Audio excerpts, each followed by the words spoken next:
नमस्कार, स्वागत है आपका। मैं हूं आपके साथ लोकेंद्र त्यागी। पश्चिम एशिया से इस वक्त जो खबर आ रही है वो पूरी दुनिया के सांसें थामने वाली है कि अमेरिका के राष्ट्रपति डोनाल्ड ट्रंप की ईरान के एनर्जी प्लांट्स पर दी गई 10 दिनों की मोहलत एक रणनीतिक छलावा थी। क्या शांति की बातों के बीच एक बहुत बड़े विध्वंस की पटकथा लिखी जा रही है? ये सवाल इसलिए उठ रहे हैं क्योंकि एक तरफ ट्रंप बातचीत को सकारात्मक बता रहे हैं तो दूसरी तरफ समंदर के रास्ते मौत का वो सामान भेजा गया है जो ईरान को बड़ी चोट पहुंचा सकता है। आज बात होगी उस घातक युद्धपोत यूएसएस त्रिपोली की जिसने खाड़ी में कदम रखते ही जंग के समीकरण बदल दिए हैं। अमेरिकी राष्ट्रपति डोनाल्ड ट्रंप ने हाल ही में एक ऐसी घोषणा की जिसने दुनिया को थोड़ा सुकून दिया था, लेकिन विशेषज्ञों की माने तो ये तूफान से पहले की शांति हो सकती है। ट्रंप ने स्पष्ट किया था कि ईरानी सरकार के आग्रह पर वो वहां के ऊर्जा केंद्रों और एनर्जी प्लांट्स को निशाना बनाने की योजना पर 10 दिनों की रोक लगा रहे हैं। अब इस समय सीमा को बढ़ाकर सोमवार 6 अप्रैल 2026 की रात 8 बजे तक कर दिया गया।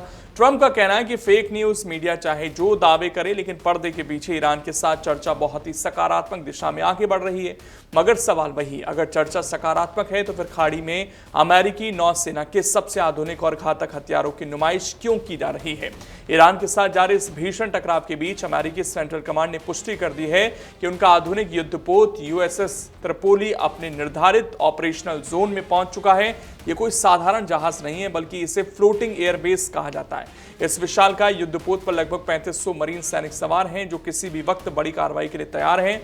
जापान के अपने बेस से निकलकर मिडिल ईस्ट पहुंचे इस जहाज की ताकत का अंदाजा आप इस बात से लगा सकते हैं कि F-35B स्टील फाइटर जेट्स और ऑस्प्रे जैसे एडवांस्ड एयरक्राफ्ट को ऑपरेट करने में सक्षम है।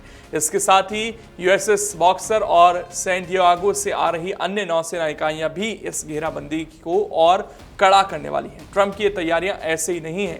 दरअसल ईरान की तरफ से हो रहे लगातार हमले अब तक ट्रंप की कई रणनीतियों को चुनौती देते आए हैं। ईरान के ताजा हमलों ने ट्रंप की बेचैनी उस वक्त और बढ़ा दी जब सऊदी अरब स्थित प्रिंस सुल्तान एयरबेस पर ईरान ने बैलिस्टिक मिसाइलों और सुसाइड ड्रोन से हमला कर दिया। इस हमले में कम से कम 10 अमेरिकी सैनिकों के घायल होने की खबर है। इस हमले के बाद वॉशिंगटन का रुख और सख्त हो गया। विदेश मंत्री मार्को रूबियो ने साफ कहा कि अमेरिका बिना अपने सैनिकों को जमीन पर उतारे लक्ष्य हासिल करना चाहता है, लेकिन अगर हालात बिगड़े तो राष्ट्रपति ट्रंप हर विकल्प के लिए भी तैयार हैं। इस टकराव में अब यमन के हूती विद्रोहियों ने भी कूदकर आग में घी डालने का काम कर दिया है। हूतियों ने इजराइल की ओर लंबी दूरी की मिसाइलें दागने का दावा किया है। इसका सबसे बुरा असर वैश्विक अर्थव्यवस्था पर पड़ रहा है। स्ट्रेट ऑफ हॉर्मुज लगभग बंद होने की कगार पर है, जिससे पूरी दुनिया की तेल सप्लाई प्रभावित हो रही है। 28 फरवरी से शुरू हुए ऑपरेशन एपिक फ्यूरी के तहत अमेरिकी वायुसेना और नौसेना ने अब तक 11,000 से ज्यादा ठिकानों को निशाना बनाया है। इसमें ईरान के रेवोल्यूशनरी गार्ड्स के ठिकाने, मिसाइल लॉन्चिंग साइट्स और हथियार डिपो शामिल है। आंकड़ों के मुताबिक 150 से ज्यादा ईरानी जहाजों को या तो तबाह कर दिया गया या उन्हें भारी नुकसान पहुंचाया गया, लेकिन इन सब दावों के बावजूद ईरान ने हार नहीं मानी है। फिलहाल हालात ये हैं कि एक तरफ यूएसएस त्रिपोली अपनी मिसाइलें तैनात कर चुका है जो किसी बड़े विनाश की ओर इशारा कर रहा है।